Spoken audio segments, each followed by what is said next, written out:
Yes, good morning students. कैसे हैं आप सब? मैं उम्मीद करती हूँ कि आप सब अच्छे हैं। Students, Guru Tegh Bahadur public school online classes की तरफ से मैं आप सबका कक्षा 8 में स्वागत करती हूँ। आज मैं आपको आपकी जो हिंदी की बुक है और उसका चैप्टर है 15 सूरदास के पद, वह रीड करवाऊँगी और मैं उम्मीद करती हूँ कि आप सब इसे अच्छे से समझेंगे। देखिए, इसमें सूरदास के पद हैं। सूरदास ने अपनी अवधी भाषा में जो है वो इन दोहों का वर्णन किया है, इन पदों का वर्णन किया है।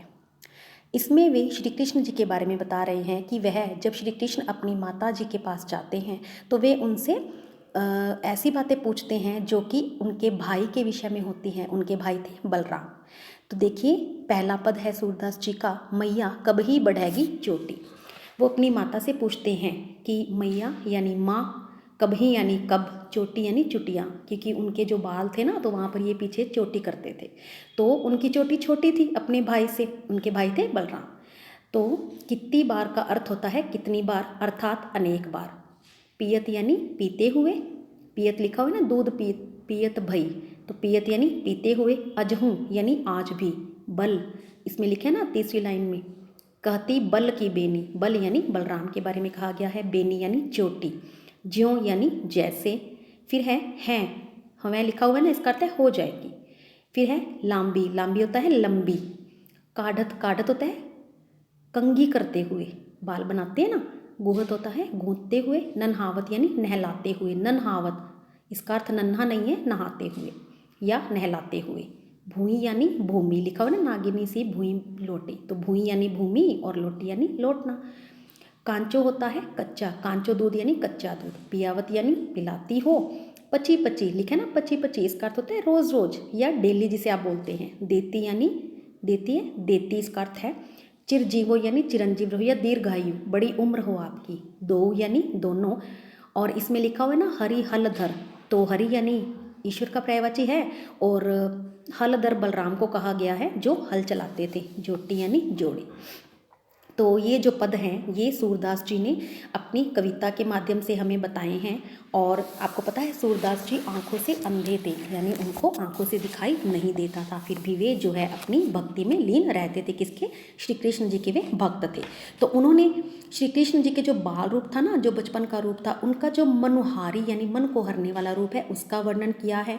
क्योंकि श्री कृष्ण के मन में ये जिज्ञासा हमेशा ही रहती थी कि मैं अपने भाई बलराम जैसा कब बनूंगा। और ये थोड़े से श्याम थे, यानी श्याम का अर्थ होता है थोड़े से सांवले रंग के थे। तो वे अपनी माता से ये जुदाई सी करते रहते थे, जिद करते हैं ना, तो वह जिद करते रहते थे। और अपनी मैया यशोदा जो है ना, उनकी माता यशोदा, उनको वे उलाहना यानी अपने कहते हैं ना कि कमेंट करते हैं, ताना दे रहे हैं, तो वे भी उलाहना ये देते रहते थे। तो इसमें सूरदास जी कहते हैं कि कृष्ण जी अपनी माता यशोदा से पूछते हैं कि, क्योंकि वो देखिए हमेशा उनकी माता उनको दूध पिलाते थे ना, तो वो दूध नहीं पीते थे, तो दूध न पीने के लिए वो तंग करते थे उनको बार बार, यशोदा माता को। तब उन्होंने ये कहा था कि यदि वो दूध पिएंगे, यशोदा माता ने श्री कृष्ण से कहा कि यदि वे दूध पिएंगे तो उनकी चोटी बहुत जल्दी बड़ी हो जाएगी। लेकिन जब उनकी चोटी फिर भी बड़ी नहीं होती है तो श्री कृष्ण अपनी माता से पूछते हैं कि हे मैया, हे माता, मेरी चोटी कब बड़ी होगी। कितनी बार मोहि दूध पियत भई यह अजहू है छोटी। तो वो कहते हैं कि मेरी चोटी कब बड़ी होगी, मैं कब से तो दूध पी रहा हूँ, लेकिन यह आज छोटी की छोटी है, बड़ी तो हुई नहीं। तू जो कहती बल की बेनी, ज्यों वह है लंबी मोटी। तुमने तो कहा था कि यह बलदाऊ यानी बलराम अपने बड़े भैया के बारे में, दाऊ बड़े भाई को कहते हैं कि उनकी चोटी की तरह लंबी और मोटी हो जाएगी, लेकिन यह तो नहीं हो रही है। फिर है काढ़त कुहत ननहावत जे हैं, भाई बार बार आप मुझे नहलाते हैं, कंघी भी करते हैं, और जो नागिन जैसी चोंटी होती है ना, उसी तरह यह ज़मीन पर, मतलब जैसे नागिन चलती है ना, रेंगती है, तो उसी तरह ज़मीन पर तुम्हारी ये चोटी रेंगेगी। लेकिन ये तो आप झूठ बोल रहे थे, यह तो ऐसा कुछ भी नहीं हुआ। तो फिर वे कहते हैं, वो शिकायत भी करते हैं और उनको उलाहना भी देते हैं। कहते हैं कि आप हमेशा मुझे कच्चा दूध पिलाती हो और कभी भी खाने के लिए माखन और रोटी नहीं देती हैं। कहती है ना, पची पची देती न माखन रोटी, आप मुझे रोज रोज दूध पिलाते हैं वो भी कच्चा, और मुझे माखन रोटी खाने के लिए नहीं देते हैं। सूरदास जी आगे कहते हैं कि अपने बाल कृष्ण के, यानी बालक का रूप था ना कृष्ण जी का, उनके मुख से ऐसी बातें सुनती है ना जब यशोदा जी, तो वो उनको यही आशीर्वाद देती हैं कि आपकी और आपके बलदाऊ यानी आपके बड़े भैया बलराम की जोड़ी दीर्घायु हो। मैं आपको यही आशीर्वाद देती हूँ उनकी बातें सुनकर। ये था बेटा पहला आपका जो सूरदास का पद है। अब दूसरी देखिए, इसमें भी इन्होंने कृष्ण के बारे में वर्णन किया है। जैसे तेरह, तेरह होता है तेरे, लाल यानी बेटा, खायो यानी खा गया। फिर है दोपहर यानी दोपहर का समय, दिवस यानी दिन, जानी यानी जानकर, सुनो यानी सुनसान यानी जहाँ कोई भी नहीं होता, ढूंढी, ढूंढी ढंढोरी का अर्थ होता है खोज खोज कर, आप ही यानी अपने आप। फिर है आयो यानी आया, खोली खोलना, किमारी किमाड़, पैठी यानी घुस गया मंदिर में। ठीक है, मंदिर यानी घर भी। जैसे अब इनके पद है ना तो सूरदास जी के, तो सूरदास जी अपने पद में मंदिर को घर कहते थे और घर को मंदिर कहते थे। मखनी, मखनी का अर्थ होता है सखनी, सखनी का अर्थ होता है सखाओं को। सब सखनी खवायो, सखनी यानी सखा यानी मित्र। उखल यानी ओखली, लिखा हुआ है ना चौथी लाइन में, उखल यानी ओखली। चढ़ी यानी चढ़कर। सिंके होता है छींका, जैसे ऊपर टांगते ना, गाँवों में हम देखते हैं कि बिल्ली से बचाने के लिए हम छींके के ऊपर कोई बर्तन टांग देते हैं जिसमें दूध दही या कोई अन्य खाने की कोई चीज़ होती है। ठीक है, फिर उसके बाद में है लीनो यानी ले लिया। अनभावत जो अच्छा नहीं लगता। भूई यानी भूमि। ढरकायो यानी फैला दिया। मैं यानी पर, ढरकायो फैला दिया। फिर है होती, होती का अर्थ होता है होती, अब इसमें छोटी की मात्रा है। ठीक है, गोरस का अर्थ होता है दूध दही।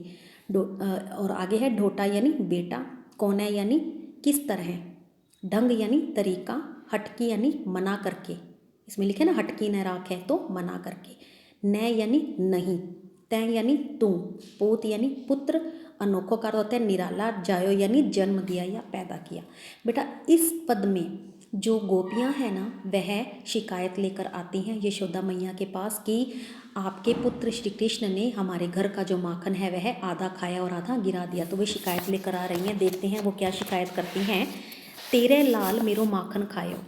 एक गोपी आती है यानी एक स्त्री आती है, उनको गोपियाँ कहा गया क्योंकि वो भी कृष्ण के जो प्रेम है उनमें दीवानी थी। तो कहती हैं कि माता यशोदा से कि उनकी शिकायत करते हुए श्री कृष्ण जी की कि यशोदा माँ आपका जो पुत्र है वो मेरा माखन खा गया है।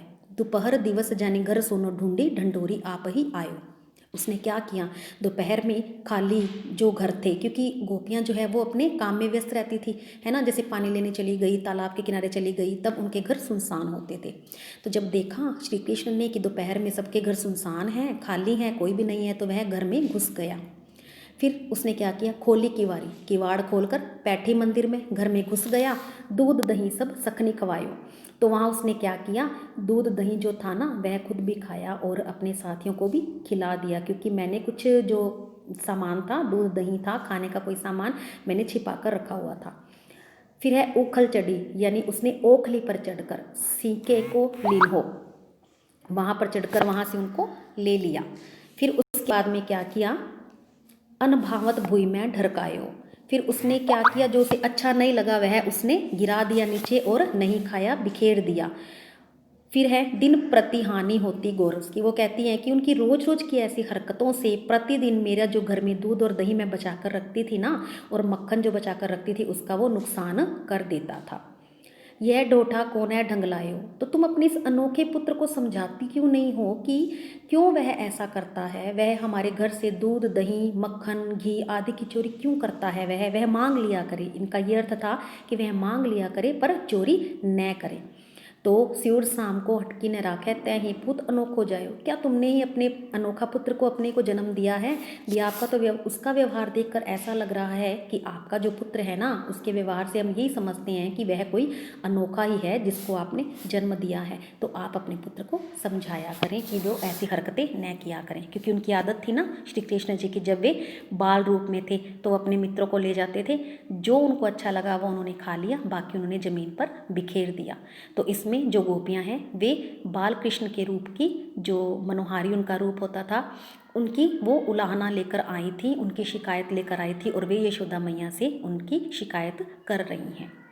बेटा ये आपका लेसन 15 था सूरदास के पद, और मैं उम्मीद करती हूँ कि आप सबको ये अच्छे से समझ में आ गया होगा। ठीक है बेटा, आप इसको एक बार फिर से देख लीजिए और इसको आप अच्छे से रीड कर लीजिएगा। थैंक यू बेटा, हैव ए